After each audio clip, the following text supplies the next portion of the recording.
Hello, ladies. Welcome, welcome. Come on in. Can everybody hear me okay? I'll just do a sound check when we start. Perfect.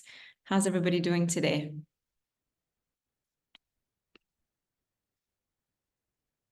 Hi, Dina. Hi, Shadeen. Wonderful. Good. I'm loving the energy in the group. Just FYI to you ladies here, I'm loving the questions. I'm loving all of you who are coming in.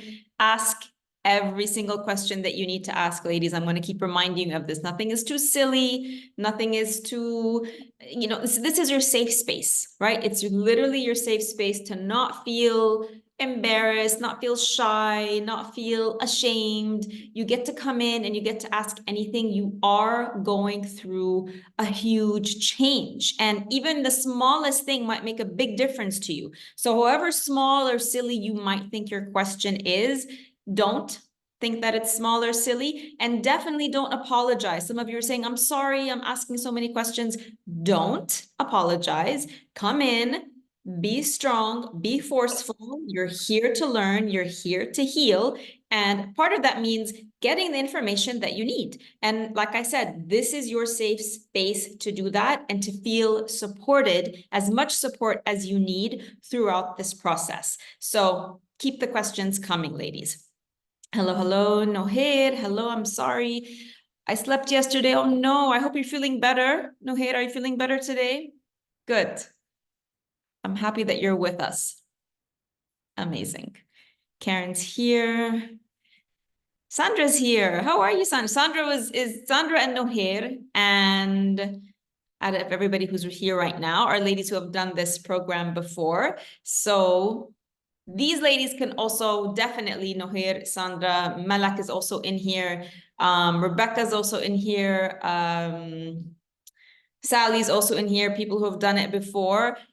These are ladies who can definitely, ladies, if you're okay with it, help out on the group, support. You have answers to these questions too. So this is a group thing. I'm here to guide you, I'm here to support you, I'm here to lead you, but that doesn't mean that anybody who has experience or anybody who has information or anybody who can come in with a comment or an answer is not allowed to do that. Of course you are. So please do if you can. No, hey, this is her third round. Yes, it is. All right, ladies.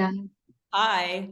7 o'clock. Let's start. Please mute yourselves until the end when I open it up for questions. All right. So day 2, you're getting a little bit more familiar, hopefully a little bit less overwhelmed, maybe still just as overwhelmed. Remember, we said that's totally okay by coming into the Facebook group every day, believe it or not, by reading your emails every day, by going through the guide, by starting to do a little bit of shopping, by asking your questions, by being here right now in this class or watching the replay, you are slowly, very definitely overriding the objections of your critter brain. You're reassuring it that you're taking small steps and that the small steps are safe and that the result that you're going to get with this is also going to be safe. So don't belittle what you're doing. Don't think like the big thing you're going to do is on Thursday when you start the eating plan. Yeah, that is a big part of this, but all the little steps you're going to take until Thursday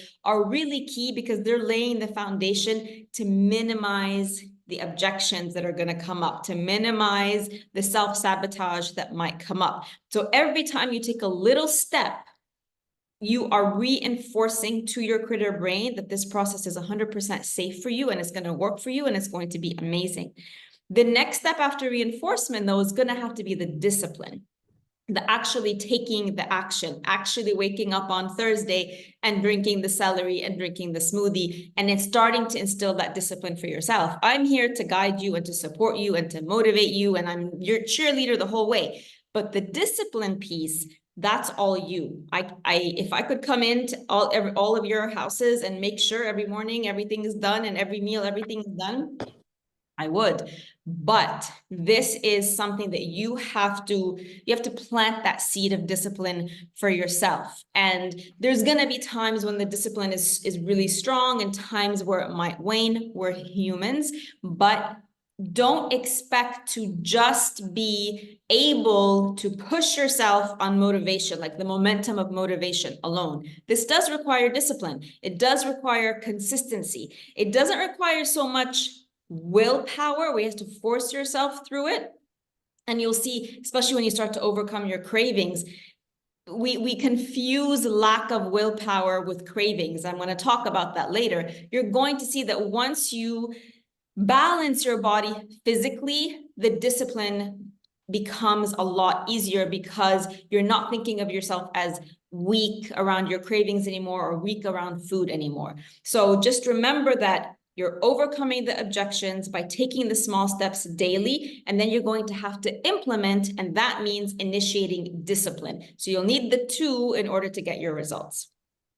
What I want to talk about today is exactly what's going to happen in terms of the foods we're going to remove starting on Thursday. And tomorrow we'll talk about the foods we're going to put in. So starting Thursday is the first day of the detox. And we spend 3 days just easing our bodies into the detox.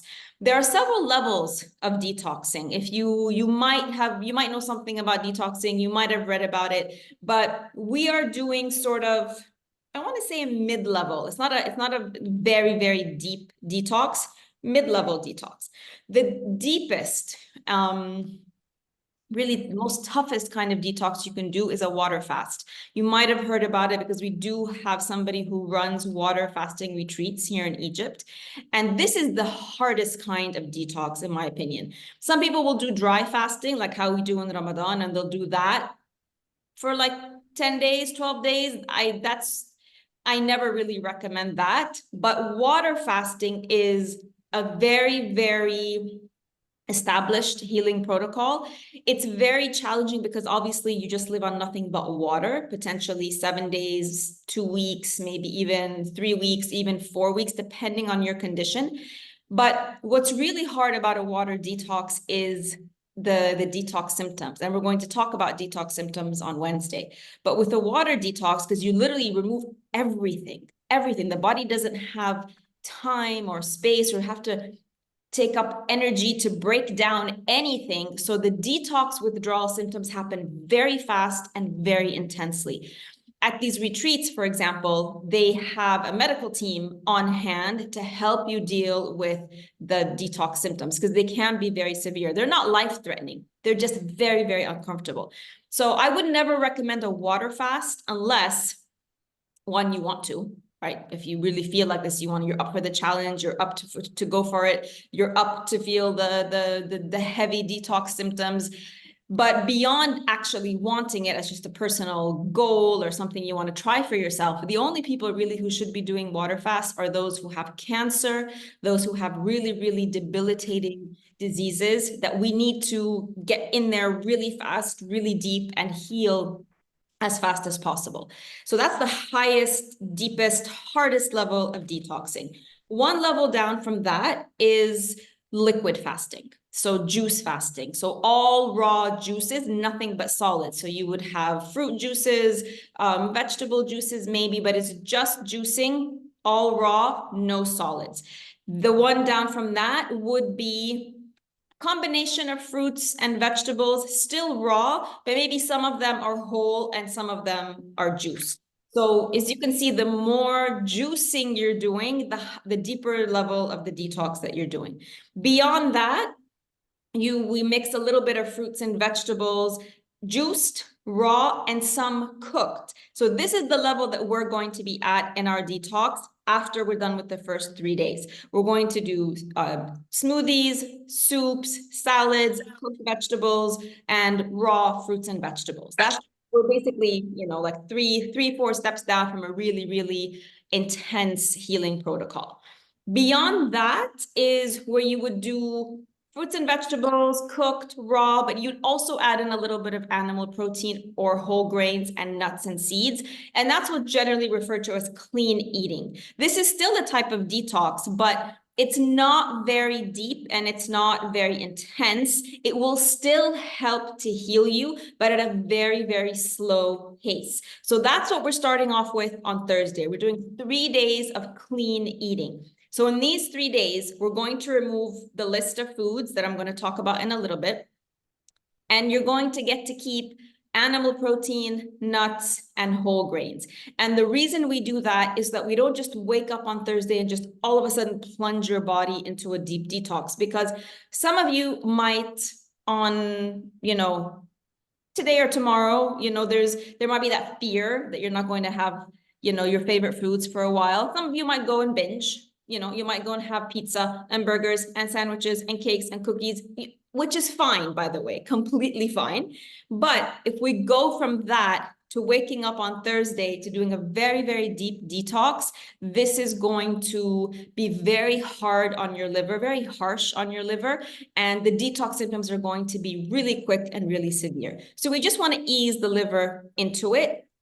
We get rid of the wheat and the dairy and the sugar and all of those things. And we do the clean eating version for those 3 days. Because it is a clean eating version, you have a little bit more flexibility. So you have your breakfast, which is celery, lemon, and celery and the smoothie, but you all get to choose from your clean eating guide what you want to have for lunch and what you want to have for dinner and what you want to have for snacks. There is that flexibility in those first 3 days. There's no wrong or right. Any meal that's in the clean eating guide, whether that's a soup or a salad or something with animal protein, you get to have that in those first 3 days. Starting Sunday is when you have to follow the plan exactly as I've written out for you. There are no options starting Sunday. Starting Sunday, it's fruits and vegetables only. And in the method or the way that I've explained it, whether it's a soup, whether it's a salad, whether it's a juice, whether it's cooked vegetables, that's where you have to follow, because that's the healing protocol. All right. So what are we removing starting Thursday? Sally says, can't hear you. Is anybody having a problem hearing me? Or Sally, do you still not hear me? Everybody okay? All right. Okay. Okay, perfect. Okay, so here's what we are removing. Some of these things on this list probably make sense to you, right? We're going to remove junk food. We're going to remove sodas. We're going to remove the processed foods. We're going to remove sweeteners, like sweet and low, saccharin, things like that. Some of those things I don't have to convince you. Let's just put it that way. Caffeine, on some level, that it's not the most amazing thing for you. You can kind of not agree. None of you are going to agree, but you can say, right, okay, I get it. Caffeine is it's a type of drug, whatever. But the ones on here that throw people off, let's say, and the ones that bring up the most objections are the types of foods that you've eaten your entire lives. Your family has eaten your entire lives. Everybody has eaten them at home their entire lives. Doctors will even recommend them. These are the ones where, when I talk about these foods, remember what I said yesterday about unlearning, right? And keeping yourself open to this, because there is conventional thought and there is holistic, healthy, alternative thought. They're two very different ways of living. You get to choose. So no matter what I'm telling you here, am I saying that my way is the definite way? You've chosen to choose this program because you are curious, or you are 100% convinced already that you want to try something different. So in order to have this experience work for you in the best way possible, keep yourself open to what I'm going to say. So when I say we're going to remove all wheat, and that includes all bread, white bread, brown bread, sourdough bread, beledi bread, all the bread ever, anything made from wheat, don't panic and don't start thinking, but I love my bread and I've always eaten bread and everybody in my family eats bread. And my doctor said if I eat brown bread, it's okay. My trainer said if I have a little bit of bread, it's okay. Even my doctor told me I can have a little piece of brown bread every day. The problem with wheat is a few things, 3 things mainly. 1, the wheat seed, as we know it today, is not the original wheat seed that came into our food chain 10,000 years ago. So actually, wheat wasn't something that humans always ate. If human beings have been around for difference, some people say 100,000 years, some people say 200,000 years. Let's say 200,000 years. If we've been around for 200,000 years, and the wheat seed was only introduced 10,000 years, that means there was a good 190,000 years where human beings were not eating wheat. They were not eating bread or any derivative of bread or anything made from bread. So no, we didn't always survive eating bread. And when this seed was introduced into our food chain 10,000 years ago, actually it was introduced here in Egypt, it was a completely different seed than the one we're consuming today. And they weren't eating it all day long. Bread and wheat did not make up the bulk of what they used to eat. Around 100 to 200 years ago, around the time of the agricultural revolution, in order to create a seed that yielded a massive crop and a crop that was resistant to bugs and things ruining the crop, they literally went in and created a seed, a man-made seed in a laboratory.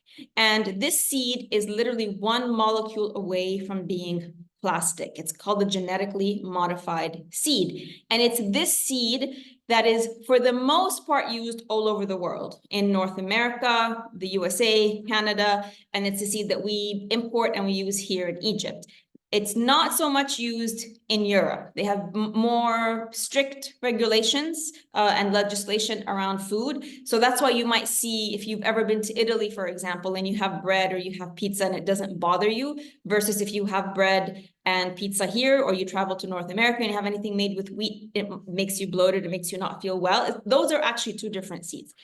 But the one we have here and the majority that all the wheat products are being made from is the genetically modified one. So your body doesn't recognize something that's one molecule away from a seed. It will not know what to do with it. It will not know how to process it. It will tag it as foreign.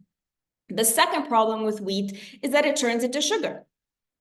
Any type of wheat product turns into sugar. So you have brown bread, you have white bread, you have beledi bread, you have the darkest bread ever. All of those are equal to 2 tablespoons of white sugar.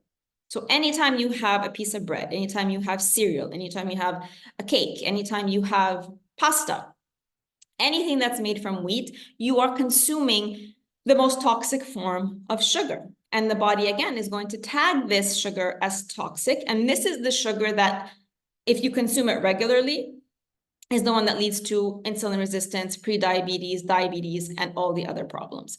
Finally, the other problem with wheat is gluten. So gluten is a protein that's found in wheat. And gluten is a protein our bodies doesn't recognize. So our bodies recognize the protein from animals, beef, chicken, fish, etc. But gluten is a protein the body doesn't know how to break down. If you think of the protein you find in animals, let's say you find the amino acids, or sort of imagine them like in a pearl necklace, right? And the pearls are just neatly stacked next to each other. And then you consume that, it's easy to break those pearls away and to dissolve them and absorb them. That's what happens with animal protein to an extent.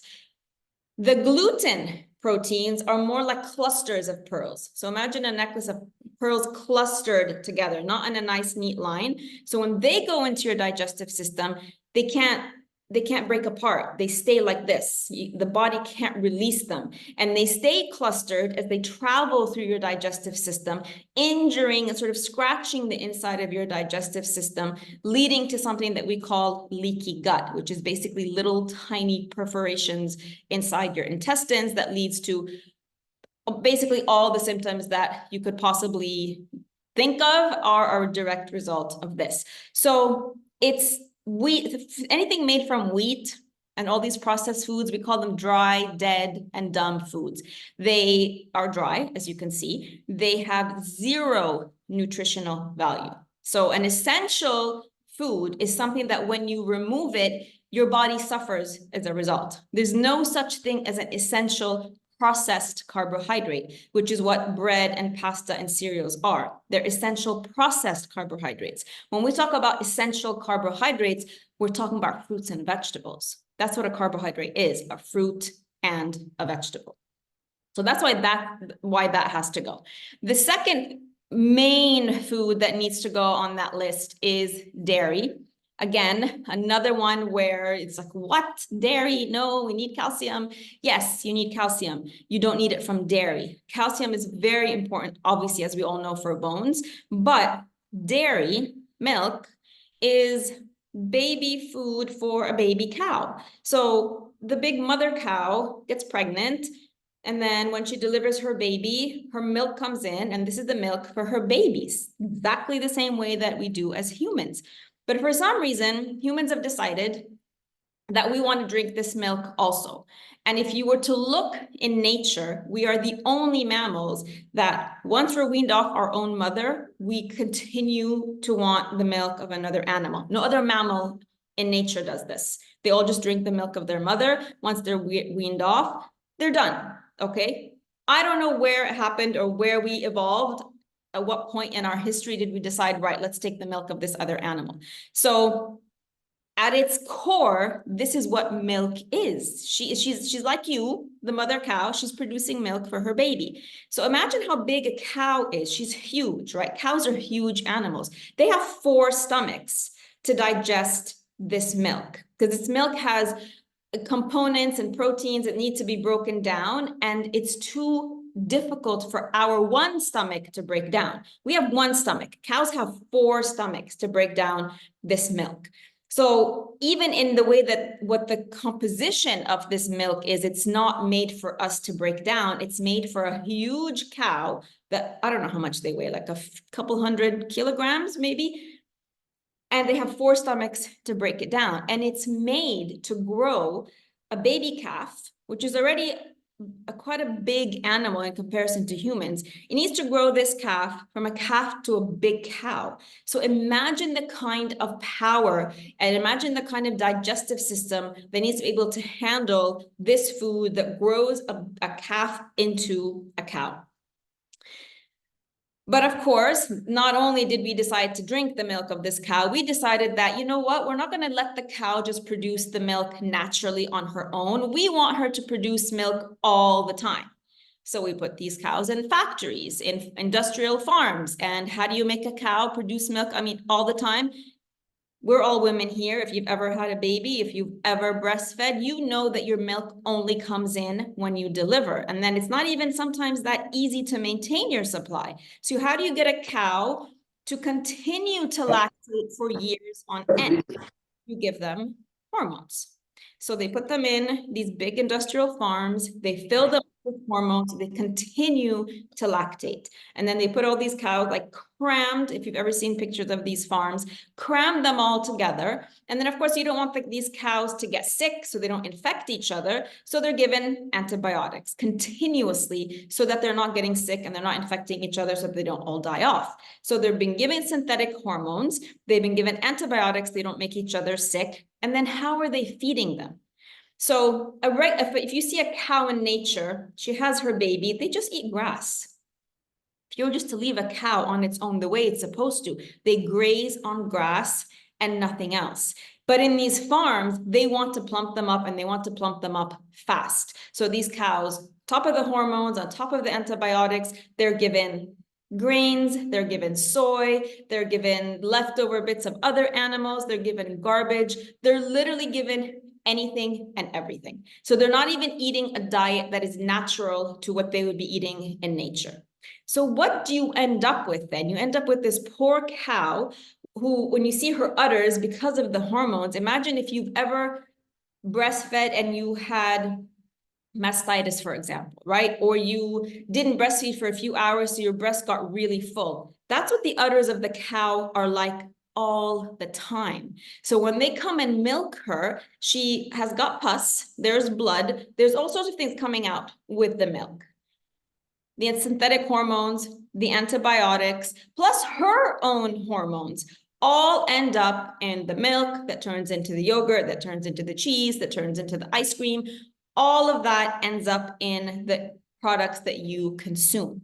And if your body has reached a tipping point with your own hormones, and all of you here have, right, because we're all seeing imbalanced hormones, taking in the hormones of another animal is going to take you over the edge. Your body's already having a hard time processing your own hormones. For whatever reason you have an imbalance, your body is not able to balance your own hormones. So what are you doing by eating dairy, cheese, yogurt, milk? You're adding on to that hormonal content in your body that adds another load that your body has to process, which brings us to now animal protein. And the reason we have to take a break from animal protein for the same reason, because the same cow that produces the milk has the meat, and you consume the meat, which has got all of those things in it as well. So again, if you have reached a tipping point, we have to eliminate animal protein and animal products to let your body breathe, to give your body a chance to reset and reheal. And then that's also why we remove eggs, because eggs, two things with eggs. If you think about what an egg is, right? An egg, and we all have eggs also. An egg is a hormonal control center. What is an egg? It's you need the egg, you need the sperm to make another organism. It's got all the hormonal instructions and all the DNA full of hormones to create another being. The other problem with eggs is that they feed viruses. So somewhere around the turn of the century, early 20th century, I don't know why, some scientist was doing some kind of experiment to see what types of foods, if they were sort of to feed them viruses, which one of these foods the viruses would proliferate on, like where would the viruses increase? And so they used fruits, vegetables, animal protein, some grains, and eggs. And they would like plant the viruses into these foods, and the viruses didn't grow on the fruits or the vegetables or the animal protein, but they grew crazy on the eggs. So eggs feed viruses. So if you're consuming eggs on a regular basis, one, it's an overload on your own hormones. And two, if you have any kind of pathogens in your digestive system, and everybody does, and if you have any of the symptoms or any of the conditions that all of you do, there is a bacterial overload, there is a toxin overload, there is some type of pathogen in your gut that when you eat the egg, these pathogens increase, making your symptoms worse. So there's no benefit to that. There's no benefit to something that's harming you. So that's why the eggs have to go. What else do we have on this list? Corn. So corn and soy, these again, like wheat, are genetically processed. They have taken the original corn seed, taken the original soy, turn them into genetically modified seeds in a lab to the point where your body doesn't recognize what the end product is anymore. So this is why all of this has to go. It feels like, oh my gosh, I'm going to take all of these things out. What am I going to eat? What am I going to be left with? But when you start to think that, remind yourself that this is a healing journey. Keep yourself open to this. And remind yourself that you have full control. Like nobody's making you do this, right? You are choosing to go through this process to heal yourself. So you might as well do it, go all the way, go all in so you can see what the actual final result is going to be. And if there's a little part in your brains, if your critter brain is trying to negotiate with you and tell you, well, you know what, it's just 21 days. We'll just do it for 21 days. We'll take out the caffeine, we'll take out the bread, we'll take out the cheese, and then after the 21 days, we're good. If on any level your critter brain is trying to negotiate with you, catch it and catch it early on, because this isn't just 21 days. We aren't just removing these foods for 21 days, and then after the 21 days, you're going to go back and eat whatever it is you're eating today. 21 days is just how long it takes me to teach you. That's all. So if you are thinking about it like that, then you are in a dieter's mindset. And we've all done diets, a million diets. I think I've done every single diet that was ever created ever since I was 23. A dieter's mindset does that. It thinks in small time frames because it feels like the change is just going to be too much and too overwhelming. So if I tell myself I only have to do it for 21 days, I can just power through the 21 days and then I can go back to eating my favorite foods again. That's a dieter's mentality. What you want to be switching to and what's going to help you also to overcome your critter brain is to remind yourself, we're done with diets. You're not dieting. You're not going to be in a dieter's mindset anymore. You are in a healing mindset.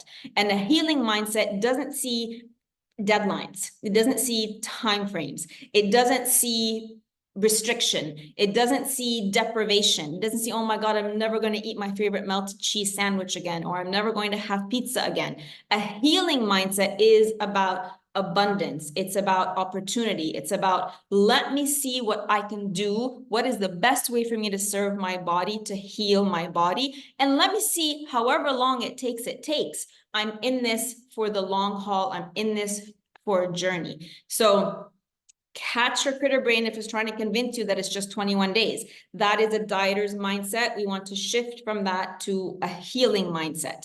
And these are inflammatory foods. You're not going to hear about it too much in the conventional mainstream conversations. Although I have to say, in the past few years, even some doctors are starting to say reduce or eliminate wheat. I've heard some pediatricians, because dairy is very mucus forming. So I actually have heard some mothers tell me that their pediatricians have told them when their child has a cold to lay off the milk, lay off the cheese. Not for good. I mean, they only have the sense to tell them to lay off it when they have a cold, so it doesn't increase the mucus, but they don't understand that the reason there is the mucus to start with is because children are consuming milk and cheese and all these dairy products all the time. So it's starting to become a little bit more mainstream, but not really. There are still more doctors than not telling diabetic patients that it's okay to have a little piece of bread, it's okay to have a little piece of cheese, but stay away from fruits, right? So they are recommending the artificial processed toxic sugar and saying stay away from the natural sugar. And that's just because, you know, what we said yesterday, they don't learn about nutrition. They don't learn anything about nutrition. Even if they're starting to give some nutritional advice, they've just heard bits and pieces somewhere. They've never actually learned it. And so the holistic way, we look at the body as a whole, we look at how your systems function as a whole. We do actually know exactly how wheat affects the body, exactly how dairy affects the body, exactly how eggs affect the body. We know, we can make the connections between these foods and disease. And we know for sure when we remove these foods, we see the healing happen. So we also have the proof. So keep yourself open to this. You're not depriving yourself. And in today's email, I asked you, what's your big why? Think about your big why, because if you're just doing this just for the sake of following as a diet, right, it won't work. Like if you think of this detox, again, just like a diet, something temporary you're going to do. And this is actually something I'm seeing a lot where people think, I see other nutritionists, dietitians, companies, say just do a 5-day detox or do a 1-week detox. And so I think there's this misunderstanding that a detox is something temporary. It's not temporary. Detox is a way of life. You do it and then you keep on doing it in varying levels. Exactly. Like I mentioned, right? There's different levels and intensities of it, but you're always doing it in order to always maintain your results. If you detox for 7 days or even a month, and then go back to eating how you were before you did the detox, whatever symptoms you reversed, whatever conditions were on their way out are going to come back. Because you've gotten rid of the inflammation that created the disease, but you're going to bring back the inflammation if you bring back those inflammatory foods on a regular basis again. So I want you to think about your why, like I said in the email today, because your big why, this is what is going to go, it's going to work as your motivator and as what's going to create that discipline for you. And a big question that I ask all ladies usually all the time, if you're not sure how to figure out what your why is, I want you to think about who will you be in 5 or 10 years? How do you picture yourself in 5, 10, 15, 20 years? If you look at the women in your family, if you look at your mother, if you look at your grandmothers, if you look at your aunts, and they are all aging in the typical way, right? Where they're getting the high blood pressure, they are getting their uteruses removed, they are getting heart disease, they are getting diabetes, they have the arthritis, and it's a very steady, gradual decline towards the end. If that's what's happening in your family, you definitely have those genes.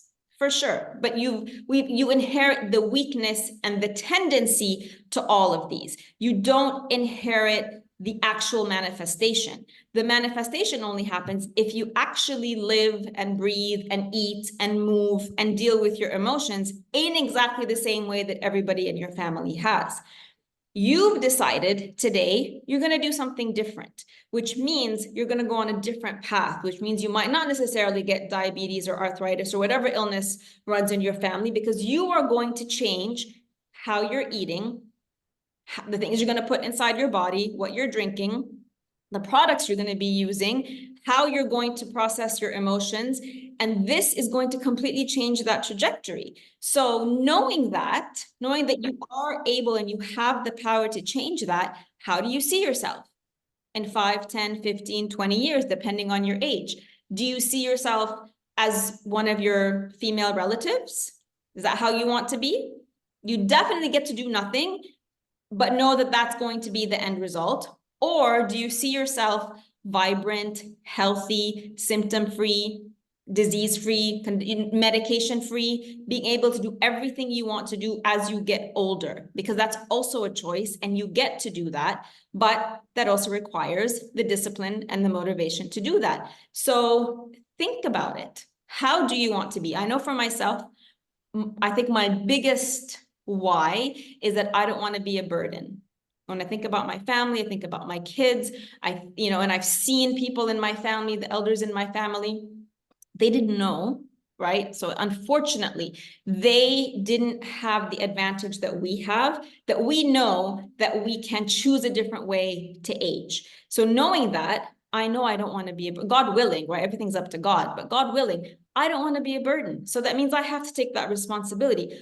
What am I doing today so that in 15, 20 years, again, God willing, I don't have a disease, I don't have to take medicine, I'm not stuck on a couch all day, not able to move, I need people to do things for me all day, I don't get to enjoy life, I don't get to travel, I don't get to go out.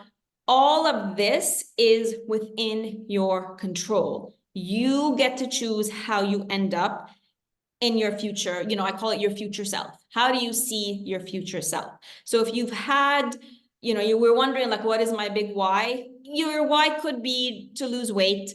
It could be to look good in my clothes. It could be to feel more confident. It could be to get off my medication, 100%. But I want you to think of something that takes you further than that. Further, because those are all close things. I mean, you could be off your medication in a month. You could be back into your clothes in 2 months. I want you to think of a bigger why that encapsulates all those little steps. All right? I think that's it for me. Any questions, ladies? Raise your hands or post in the chat, please.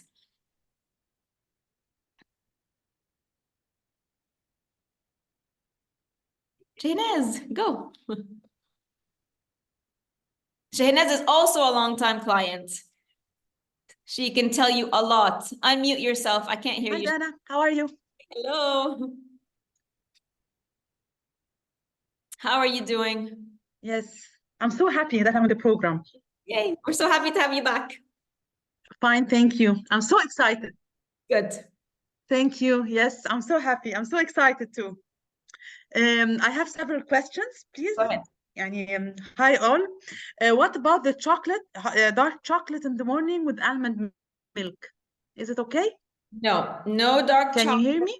Yeah, I can hear you. So what we're doing as you are readjusting your body, what we're doing is we are detoxing the liver, right? Essentially. Okay. That we're doing it gradually in the first 3 days or deep after that. And then I will walk you through what happens after those first 9 days. All we're doing is detoxing your liver, because your liver is the organ that probably one of your hardest working organs, one of the largest filtration organs. When it comes to your hormones, if you have issues with estrogen or progesterone, it's because the liver is not filtering. If you have a thyroid condition, it's because T3 and T4 are converted in the liver. So the solution is the liver. If you have high cortisol, it's because the liver needs to, If you have high cortisol, it's because the body needs to produce cortisol when you're under stress. And one of the reasons you're under stress is because the liver is not able to give you energy in order for you to function. So everything goes back to your liver. So we need to unburden the liver. Your liver works really hard throughout the night to regenerate, right? So ideally you sleep by 10 p.m., wake up by 7 a.m. And between 10 p.m. and 2 a.m., 3 a.m., your liver is working really, really hard at regeneration, at healing, at basically trying to undo whatever it is you've been doing during the day. And then you wake up at 7 a.m. after the liver has been healing all day. We need to be very, very aware of what we're putting into our bodies first thing in the morning so that we don't tire out a liver that's been working so hard to heal throughout the night. So the things that will burden a liver first thing in the morning are animal protein, fats, and grains. So almonds, whether in the form of, raw almonds or just full almonds or almond milk or almond butter, even though that's a good fat, we don't want it first thing in the morning because that's a type of fat. If your liver is overloaded, and everybody's livers here are, your liver won't be able to heal. Dark chocolate, the majority of conventional dark chocolate on the market today is full of additives and synthetics. And even if you're getting the dark sugar, there's different types of sugar in it. So again, to have it first thing in the morning on an empty stomach, with the liver that is trying to heal and is unable to heal, this is going to stall healing. But dark chocolate, there are different types of dark chocolate that you can buy that are cleaner versions currently available. And then almonds or almond butter, almond milk, these belong in the clean eating category. So once you've done a deeper detox, once your symptoms have healed, once you feel absolutely amazing and you feel like yourself again, you can add these a little bit, but I wouldn't add them first thing in the morning. We want to keep the hours between 6 a.m. and noon, 12 p.m. Animal protein free, good fat-free, nut-free, and grain-free as much as possible. So it's something that you would have as a snack from 12 p.m. onwards when metabolically your liver is able to process them more efficiently.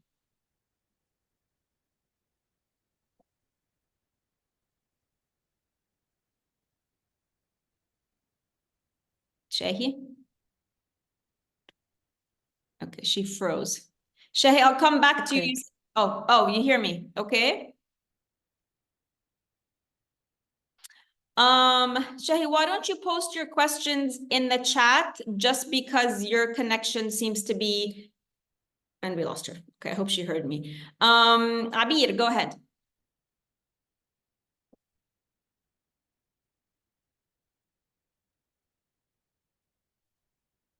Abir, unmute yourself, please, if you're speaking, because I can't hear you.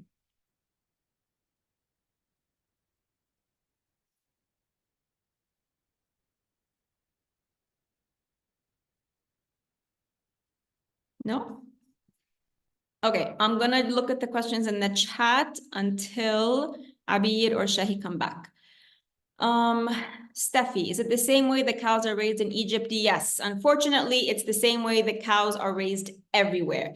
We do have in the past few years, we have exceptional farms popping up all over the world, where the farmers are, small farms, right? Like very traditional farms, not the big industrial farms, where you can find the grass-fed cow, hormone-free cow. They do exist. They're much easier to find in Europe and in North America. Here, again, whatever you do find animal protein where they say they're hormone-free or grass-fed, they're just like the fruits and vegetables, they are not 100%. Again, I've had some conversations with owners of these farms, and they have told me that for whatever reason, it's too expensive, it just can't be done. These cows are about 70 to 80% grass-fed and hormone-free, and then the rest of what they're fed is the usual, soy, grains, whatever it is that they give them.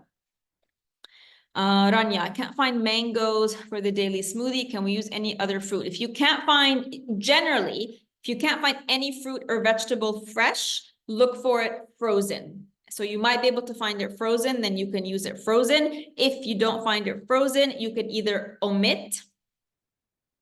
I would say in the case of mangoes, just omit because the whole thing about mangoes is also the texture. So I would say if you can't find it, omit it, not a big deal.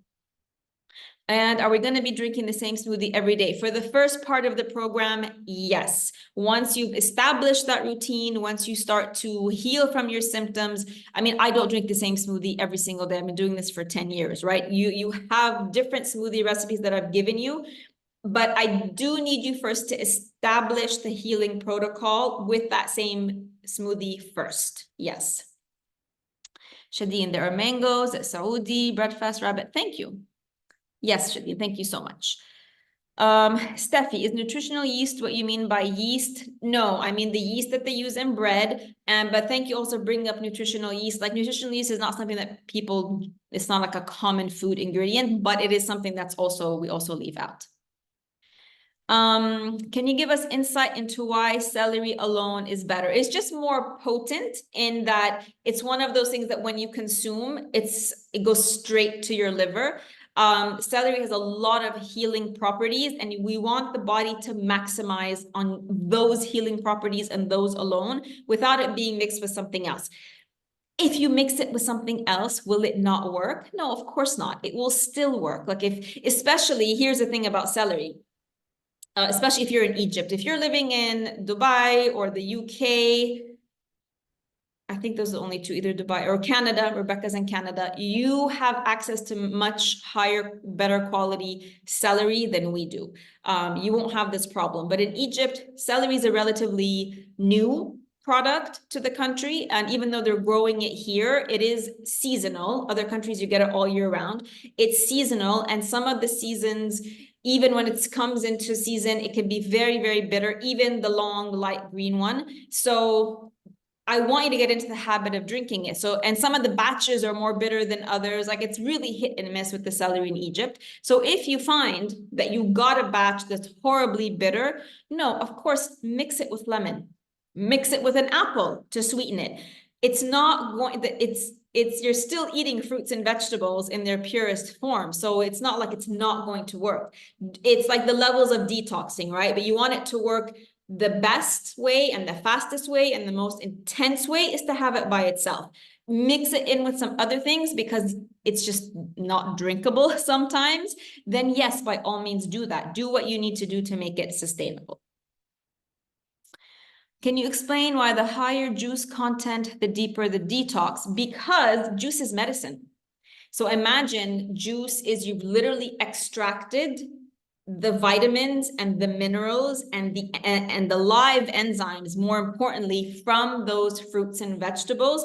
And if you've ever juiced, pay attention. When you juice, sometimes the juice bubbles. That's literally live hydration right there. And that live hydration is medicine. It's the most incredible, potent type of medicine. So the more, and it's easy on the body to digest. So versus an apple that you eat whole or an apple that you juice, your body requires some energy to break down an apple. Your digestive system is basically a juicer. That's what it does. If you eat an apple whole, your body's going to take the juice and it's going to eliminate the fiber, which is exactly what your juicer does. But that requires energy for your body. And if your digestive system is tired and overloaded and full of pathogens, we want to simplify this process as much as possible. We don't want to give your digestive system extra work to do. So we pre-juice it. So then all your body has to do is absorb all of the healing properties without having to do any of the work.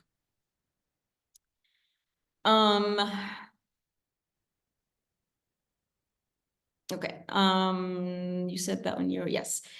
Can we add something else to the celery to twist the flavor a bit, like cucumber, for example? Yeah, Reem, so I just answered that. So let me know if that made sense to you also. I would only add things in the event that you're unlucky enough to get a very bitter batch. Shadeen, is the clean eating sufficient for kids 2 to 9? I guess yes, just making sure. Yes. So all the advice I'm giving you here today, ladies, I know that you're all here to heal your hormones, but healing your hormones is no different than healing any other condition in the body. So your hormones are imbalanced as a result of inflammation in your body, and the inflammation is caused by inflammatory foods. Our bodies are the same, males and females, in terms of how inflammation creates disease. So we're different, obviously, in our sex organs, males and females, and kids are just the smaller versions. But inflammation works in exactly the same way for men and women and children. So nobody needs wheat, nobody needs dairy, nobody needs the junk or the processed food or any of that. So the clean eating 100% is sufficient for kids starting 2 to 9. Up until 2, kids do need dairy. So whether they're getting that from their mothers, or whether they're getting that from formula, or whether they're getting it from cow's milk, up until 2 is when children need dairy. After that, they can get calcium from different sources, and I'll be telling you what those sources are. But definitely 2 onwards, the clean eating, where they're eating fruits, vegetables, animal protein, nuts, seeds. This is good to go for you and your kids and your husbands. If some of you have husbands who want to join you, they can 100% follow this plan exactly as you are. There is no difference in the way that inflammation creates disease in the body. The only difference is the type of disease that shows up. Sanat, which non-dairy milk do you recommend? So fresh is always best. So if you can make your own almond milk, if you can make your own coconut milk, your own oat milk, 100%. But like I said yesterday, these are not staples. The only time you would really use these is if you go back to drinking coffee, and if you used to drink coffee with milk, you would use one of these instead. Or if you're baking, for example, and instead of milk, you would use one of these non-dairy alternatives. If you're buying it ready-made, you need to make sure that the only ingredients are water and almonds, or water and coconuts, or water and oats. If it has a laundry list of ingredients on the commercial non-dairy milk that you're buying, so it's got something called carrageenan, if it has sunflower oil, if it has soy, if it has anything else, don't buy it, because they've just, the food industry sort of likes to jump on when it sees like a trend or something, people that they want. But that's the cheaper version, which is not going to do you any good. If it's got any of those ingredients, it's actually going to harm you more than it's going to be beneficial. Leche is a clean ingredient line, and Rude Health, if you're looking, yes, exactly. Yeah, there's also Leche in Cairo. They make fresh almond milk. Glow also makes it fresh, which is, and by fresh, I mean, it's made on the day. It expires in a few days. They only use almonds and water. So those are your options. Yes, thank you, Shantine. Some of the recipes. So that's what I mean. So if there's a recipe, maybe there's a soup, maybe there's a smoothie, you would use it for that, but it wouldn't be a staple or something that you use all the time. Abid, is fruit salad allowed at 7 a.m.? So at some point, when you become really comfortable with this way of eating, instead of the smoothie in the morning, yes, you can have a fruit salad. This is something actually that I've been doing for the past couple of months. I shifted from smoothies to having a huge, and I mean a big bowl of fruit salad in the morning. 100% you can do that. Dina, all types of nuts raw, yes, with the exception of peanuts. We keep peanuts out because the way that peanuts are grown, they have a sort of invisible type of mold that grows on them. You can't see it, but when you eat it, you consume this mold and it goes into your digestive system and messes up your digestive system. And anyway, nuts are only Thursday, Friday, Saturday. After Saturday, no nuts. Is reduced smoking okay? So with smoking, ladies, here's been my experience with smoke. I've never smoked, so I wish I could give you better advice about how to do this. But with the ladies who've joined my program in the past, my experience with their smoking was there were 2 types of ladies. Ones who decided, right, I'm going full on with this. I'm changing everything about the way that I eat. I don't want to have anything interfere with my results. So I'm going to cut off the smoking, go cold turkey with that at the same time. They got to choose that. The other ladies then were completely the other side. They felt like making the change to their food and changing, you know, all of their habits and you know, really just making complete life change was a lot, and that they didn't want to jeopardize that by also having an added stress of stopping smoking as well. So those ladies got really, really comfortable, got great results with just changing their eating while smoking. And then usually by the third or fourth week, because they feel so good, because they feel the result, they're like, well, you know what? Why again am I jeopardizing my results? And then they stop smoking then. So those are the options. I did come across something interesting. I'll share it on the group for those of you who want to stop smoking. It is a stop smoking app by somebody that I trust 100%, somebody that a coach that I worked with many, many years ago. So obviously I've never tried it myself. I'll only recommend things that I've ever tried, but obviously I don't smoke, so I can't try this to let you know, but I just trust the source. So I will share that on the group for those of you who are interested. Will you sea salt instead of normal salt? Yes, 100%. What type of quinoa and brown rice? Any type of quinoa and brown rice. And that's again, for the first 3 days only, right? Whatever you find on the market. I don't drink milk or eat eggs. Great. Can I alternate half a cup daily to Greek yogurt? No, there's no dairy at all starting Thursday, and dairy is out. Like, especially if you have any kind of hormonal imbalance, heavy periods, fibroids, endometriosis, PCOS, you know, irregular periods, painful periods, missed periods, cysts, ovarian cysts, or cysts in your breast, or anything like that. Dairy is out. All types of dairy, milk, cheese, yogurt, Greek yogurt. I know Greek yogurt is like, you know, this healthy thing that everybody talks about. It's not. It's still milk. It's still baby food for a cow, not for humans. It still has all the hormones and the synthetic hormones and the antibiotics and all those things that interfere with your own hormonal function. So it's also out. I'm allergic to mango. Okay. When you say allergic, what happens when you eat mangoes? Let me know, Yadina.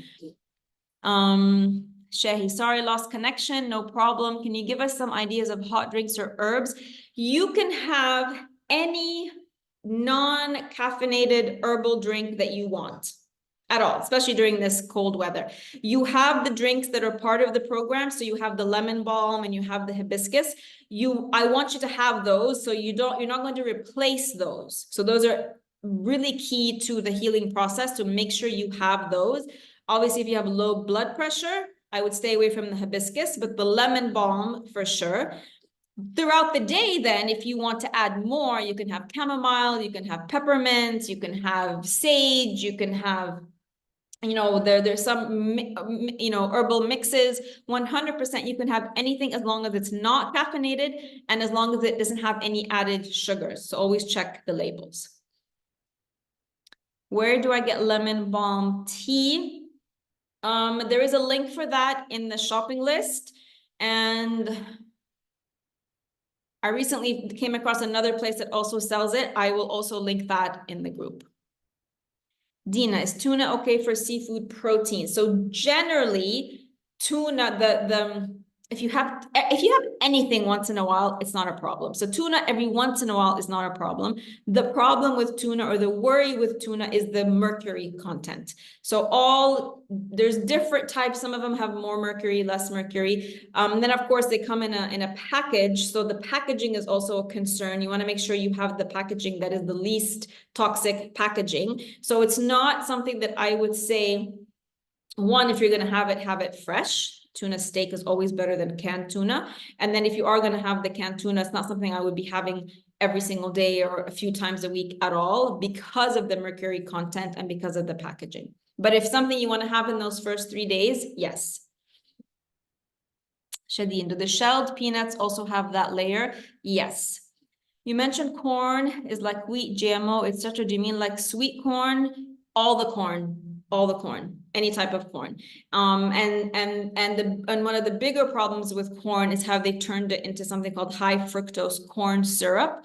So if you consume a lot of packaged goods, or if you buy packaged cookies, if you buy some cereals or anything that comes in a package, always look on the list of ingredients. If you find high fructose corn syrup, don't buy that product. So those are two versions, the corn and the high fructose corn syrup. I really like to drink my water cold. Any pointers regarding water temperature? No, I love my water cold too. Enjoy it, whichever way you want it. Can my child eat dairy for almost, if your child is 2 and under, then they should be having either your milk or formula, or try to get them the cleanest type of milk possible. 2 and older, they don't need to have any dairy, especially if you find your child is a child that's constantly having a runny nose, constantly getting a cold, constantly having a cough, and they're waking up every morning and drinking milk or having a cheese sandwich or having yogurt. That's one of the reasons why. Dairy is very mucus forming. So nobody needs milk or any dairy after the age of 2. Rania, bone broth is good on its own as a soup. So bone broth, if you're referring in general, bone broth is, if you're worried about calcium for your kids, bone broth is a great source of calcium if you make the bone broth properly. And if you'd like, let me know, I can share how to make it. Most of us just like throw a chicken into the water, onions, herbs, things like that, let it boil for like an hour or 2, and then you're done. That is not the bone broth that's going to give you calcium. It's not going to give you, you want the bone broth to turn gelatinous, and that takes at least 8 hours. So if you're interested in that recipe, Rania, tag me in a post on the group and I will share that recipe. And yes, not during detox is not good on its own, right? You can have it if you want in the first 3 days, but that's still an animal product. So it's not part of what we're doing as deep detoxing. Abid, she's 12. Yeah, so 12, let her follow this program. So 12 years old, she can do the clean eating part of this program. Wake up and have a smoothie, maybe you just want to give her a fruit salad in the morning. She does not need any milk or dairy or cheese. Give her good protein, give her lots of vegetables, give her potatoes, give her fruit salad as a snack. She doesn't need wheat or dairy or processed sugar or any of that stuff. Sally, yes, we're interested in, okay, can you guys tag me? Remember what I said, if I make suggestions and I say I'm going to share this and I'm going to share this and I forget, tag me in the group and I will share the thing that I said I'm going to share. Noher, go ahead.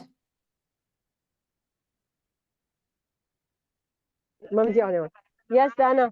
Hello. Dana, what's my problem? Yes, can you hear me? I can hear you. Okay, my problem is the family gatherings and being invited, and happens too much in my social life. Okay. I don't know what to do. This is what makes me lose continuation, and yeah, I don't know what to do really, because I travel a lot. Okay, so, put the traveling aside, the family gatherings, which part of the family gathering is the problem? Is the problem the food that's available to you, or is the problem the comments that you get from people? The comments. Okay, so you can't control that, right? People are going to make comments. They have the right to make comments, right? It would be a problem if you weren't able to have food that is nutritionally, good for you. If you weren't, feeling like you could bring your own food to a gathering, that for me is a bigger problem. People making comments, that is completely out of your control. It's not, we can't control what people say. We're going to get to that when we get to the emotional eating class, when we get to the thought model class. We'll talk about it again when we get to mindfulness. People have a right to comment. It might not be nice, right? It might not be encouraging. It might not be supportive to you, but there is something called free will. People have a right to be curious at the very least, right? Because you're doing something that is so different to what everybody has done. You might be the only person in your family. It is lonely, right? I've been doing this as my 11th year, but I've been eating like this for about 12 or 13 years. I still get comments. from everybody in my family who've seen me do this for years and years and years, who know that I do this and I teach thousands and thousands of people how to do this. If people want to comment, they're going to want to comment because one, you're shocking them still every single time, because on a certain level, every single time they've seen you, or maybe when they see you at the beginning, they think, oh, it's just something she's doing temporarily. Oh, you know, she's not gonna last. Like nobody can last like this. But the longer they see you doing it, the more you shock them because you've actually made a huge change. And the majority of people are scared of change. Majority of people don't want to change their lives. So part of what you're doing is reminding them that they're not doing anything with their lives, right? Unfortunately, part of what you're doing is just sort of scratching the scab that they have, that they don't have any desire or ability or discipline to change. You're reminding them of their own shortcoming, basically. So what's the easiest way for them to overcome feeling like they're not making a change? Just to make fun of you, basically. So have some compassion for them at the end of the day. Have kindness towards them. These are people who haven't been able to do anything, don't make a change to their life, are not interested, they're not curious, they don't want to evolve, and they stay where they are. They stay stuck while you are moving forward, continuously moving forward. So it might initially irk us or hurt us, but I think if we always approach something from compassion and kindness, you're going to find that, you know what, it's hard enough that they're not able to make a change. It's okay, let them comment. I'm going to focus on what I need to do for myself. For sure, I became weak and started to eat as they eat. Because they told me, look, we told you you cannot continue doing that for all your life, for the rest of your life. So I felt so bad at that time. Sure. No, nobody can make you feel bad, right? Nobody can make you feel anything. We're going to get to that also when we get to the thought model class. It's a muscle that you have to work on and you have to build on, and you just have to sort of build up that thick skin, right? Thick outer layer, right? And Yeah. I would just say, you know what? I'm a work in progress. That's what I say. I said, nobody's perfect. I'm a work in progress. When I travel in summer, I'm having all my smoothie and all my mixer and my juicer and all this stuff and my salads. It wasn't easy at all to go and live that way for 10 days or 1 week or few days even. But then how did you feel at the end of it? I was happy, but it was a little bit tiring for me to carry all this stuff and to do all these things. It's all, remember we say it's all hard, right? It's all hard, right? Living with disease and living with pain. There, not in my house, so it was. And if I travel, sorry, I can't hear you. I was saying that everything is hard. Like, we're not going to kid ourselves, right? Living with disease and living with pain and living with discomfort and not being able to live your life, that's really, really hard. Having to change all of that and change all your habits and maybe take all your gear with you every time you go and every time you leave the house, that's also hard, right? Yeah, You get to yes, choose which hard you want to live with. It's always a choice, right? What about traveling overseas? We'll talk about that. We'll get to that. We'll get to that. We'll get to that. Okay. I'm just being mindful of the time. Remind me of that when we have a few classes that are just Q&A questions, where I just open it up just for your questions, and we can address that in one of those classes. I just want to be mindful of the time for all the ladies. Okay, sure.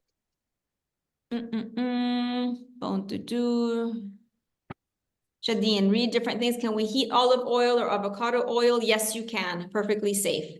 Abid, she is a bit fat. So then that means absolutely get her to follow the clean eating plan. And at 12 years old, she also needs to be moving. Movement is key for 12-year-olds, for, you know, preteen and teenagers. Do we have video of recipes or pictures? No, unfortunately, we do not.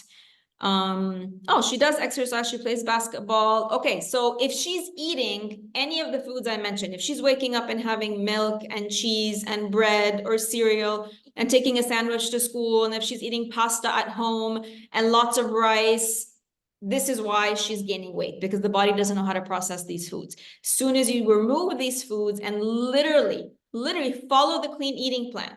You will, over a few months, it's not going to happen quickly, see that her body will start to rebalance itself. All right, ladies, and that was it.